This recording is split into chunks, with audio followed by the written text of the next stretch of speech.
Ayan, once again, magandang gabi po sa inyong lahat sa ngalan ng Panginoong Hesus. And again, ako po si Coach Ed Soriano, aka Soren Legaspi, na bumabati sa inyo ng isa pong mabiyay at pinagpalang gabi sa pangalan ng Panginoong Hesus. Yan, glory to God.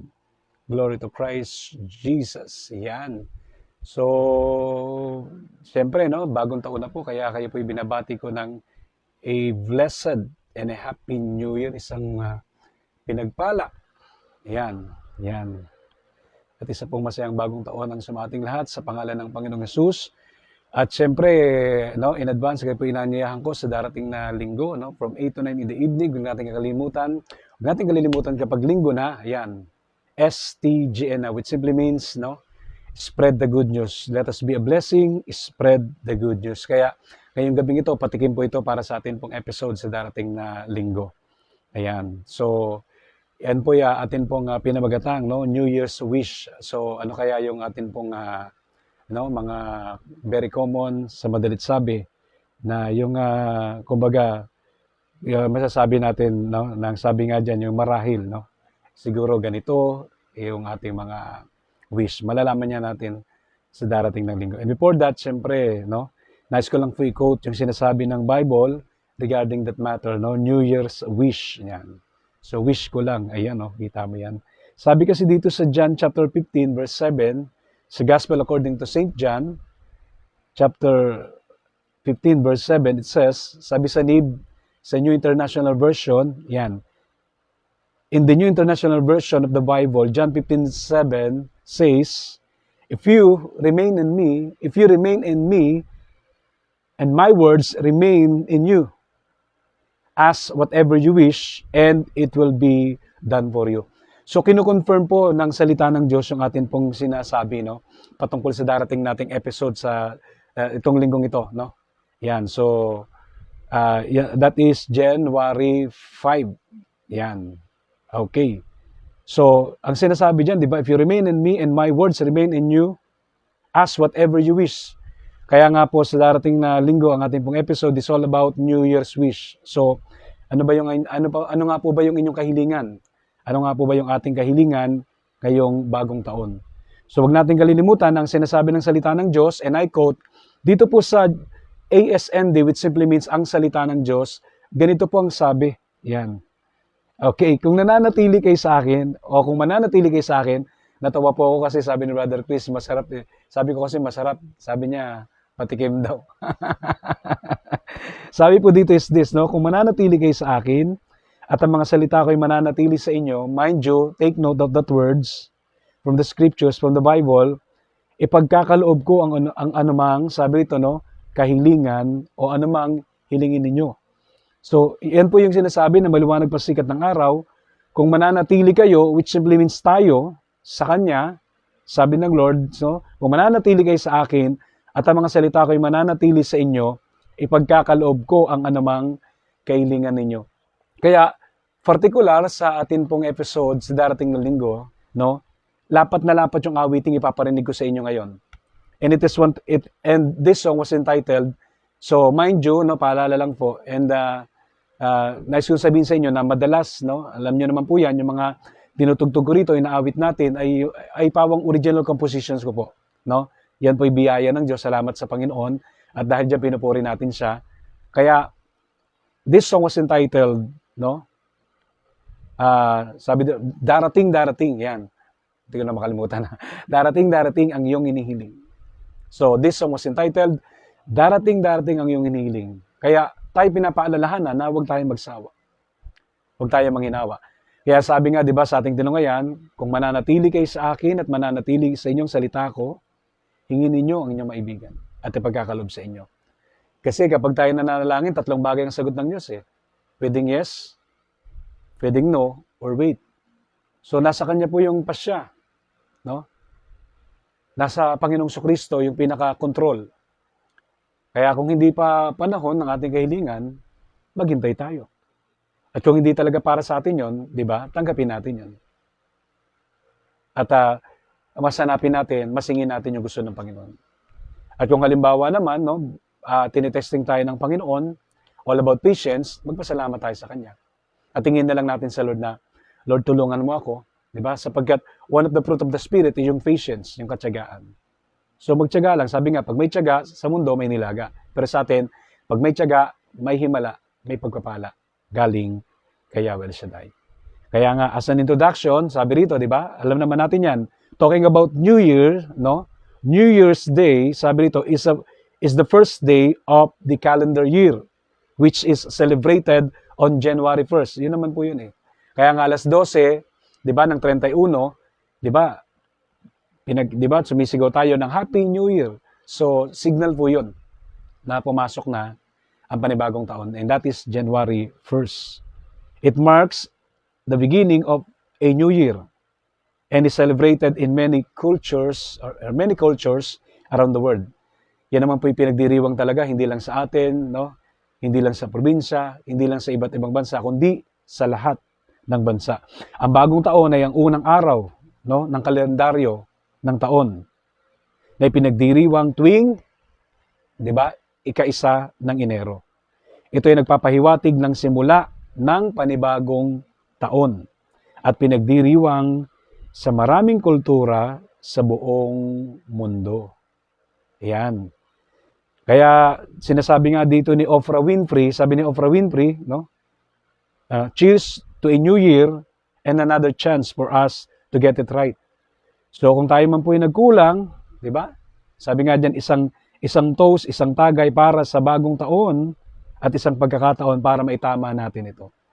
So bagong taon, bagong pagkakataon. At huwag tayo magsasawa sapagkat God is always on the move. Hindi siya nagsasawa, no? Hindi po nagsasawang Panginoon na tayo po'y pakinggan at siya'y laging naghihintay ang kanyang tenga upang tayo po'y manalangin at pagdasal sa kanya. Kaya, ano ba yung wish mo ngayong bagong taong ito? At kung halimbawa, hindi dumating ng 2024, ngayong 2025, may pagkakataon tayo. At alam ng Diyos kung kailan tayo tutugunin, kung kailan niya tayo tutugunin. Ang mahalaga rito ay yung, di ba, huwag tayong magsawa, huwag tayong manghinawa. Kaya dun sa gospel, di ba, kung titignan natin, yung the parable about the widow and the wicked judge, tinuturuan tayo doon ng sinasabing, di ba, yung katyagaan sa pananalangin. Yung persistency about prayer, yung panalangin tuloy-tuloy. Sa Luke chapter 18, verse 1 to 8, mababasa natin dyan. Di ba? Tinuturo sa atin na manalangin tayo at huwag manghinawa. Because we people are easy, we are easy to give up. Minsan madali tayo manghinawa, magsawa. At gusto natin, di ba, one click. Pero hindi ganon. May proseso ang Diyos at yun yung sundin natin. At yun yung sundan natin. Shoutout din po, no? Una tigit sa lahat, no? Shoutout kay Brother Chris. Yan. Yan, Montad Raya. So, isa rin nating vlogger na kapatid. Yan. Shoutout sa iyo, kapatid. Sabi niya, sarap. Sarap ng patik, Sarap ng patikim, bro. So, yung sinabi niya kanina. At yan din, Sir Irene. Yan. Shoutout, Brother Chris, dyan sa lugar ng Cavite. Anong Cavite? Ng Cavite. At yan din, sabi ni Sir Irene, Amen. Happy New Year.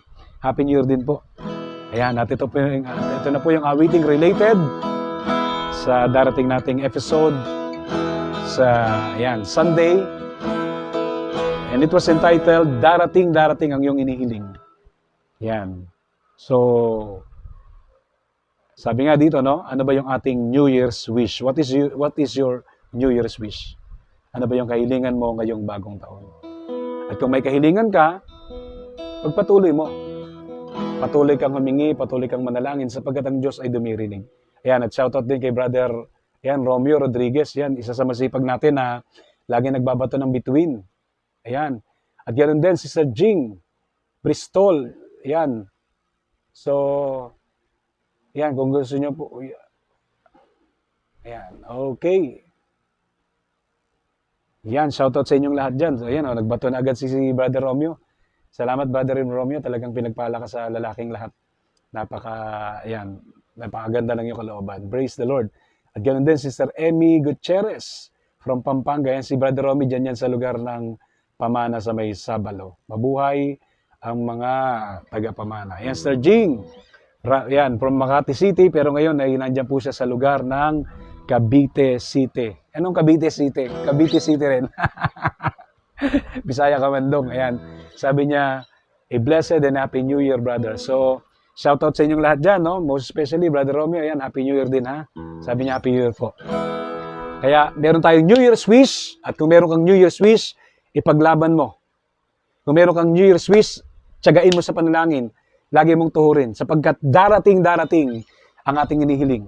Dahil may Diyos tayong pinaglilingkuran na mayroong tenga na nakikinig sa atin, na kung saan willing siyang ibigay yung ating mga pangailangan, panalangin, lalong-lalo na kung tayo din ay willing maghintay.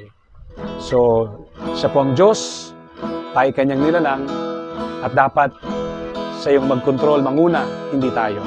Siya ang ulo, tayo buntot. Yeah, yeah, yeah. Darating, yung hinihiling, kaya't huwag magsawa. Just pray and pray, yeah, yeah. Jesus, yeah, yeah. Here we go. La la la la la, la la la la la la la la la la, la la la la la la la. Here we go. Sabi nga sa awiting ito, darating, ang iyong hinihiling. Darating, ang iyong hinihiling. Darating, ang iyong hinihiling.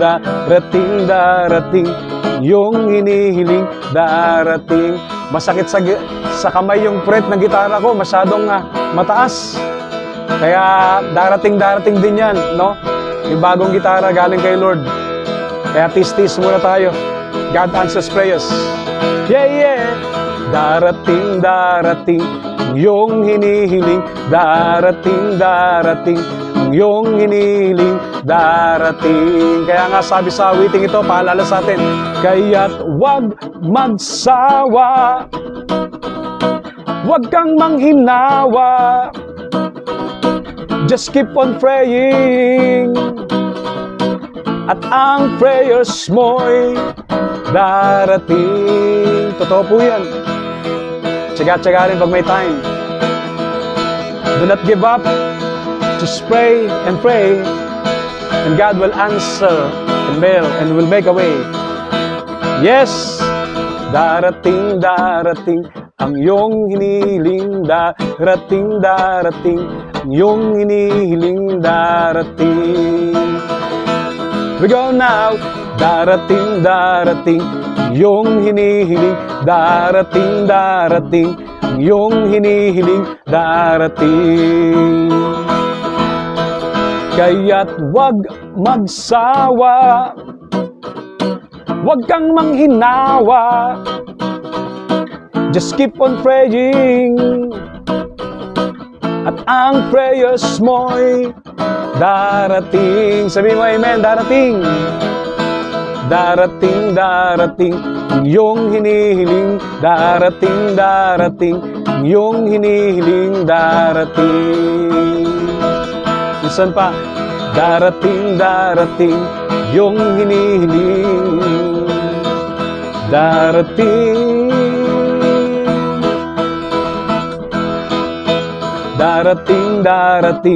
yung hinihiling. Darating, yung hinihiling. Darating. Kaya't huwag magsawa, huwag kang manghinawa. Just keep on praying, at ang prayers mo'y darating. Kaya't huwag magsawa, huwag kang manghinawa. Just keep on praying, yeah. At ang prayers mo'y darating. Darating, yung hinihiling. Darating, yung hinihiling. Darating. Darating, ang iyong hinihiling. Darating, ang iyong hinihiling, darating, darating, ang iyong hinihiling, darating. O darating, darating, ang iyong hinihiling, darating, darating, ang iyong hinihiling, darating. Yeah, yeah, yeah, yeah, yeah, yeah. Darating.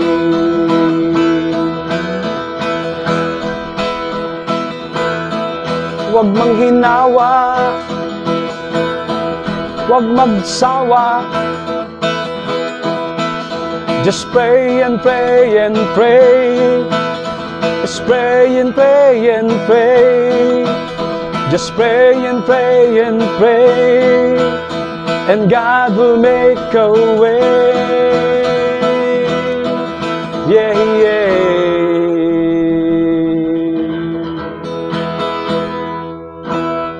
Amen. Yan. So patikim po 'yan para sa ating darating na sa ating episode na darating, sa darating na linggo. I mean, 'yan. So, 'yan po Yan po ay pinamagatang New Year's wish. So patikim po 'yan. At siyempre, hindi pa natin binanggit dito what is your New Year's wish, Maybe some of us probably is this. So tayo nag-research, a simple research, ano ba yung talagang very common? Ano ba yung, so to speak, majority na kahilingan ng bawat isa sa atin? So there are some things people often wish for in the new year. At ito po siya, pero hindi ko po ibibigay muna ngayon. Sapagkat, yan, yung ating pong ginawa ngayong gabing ito, ipatikim lamang po.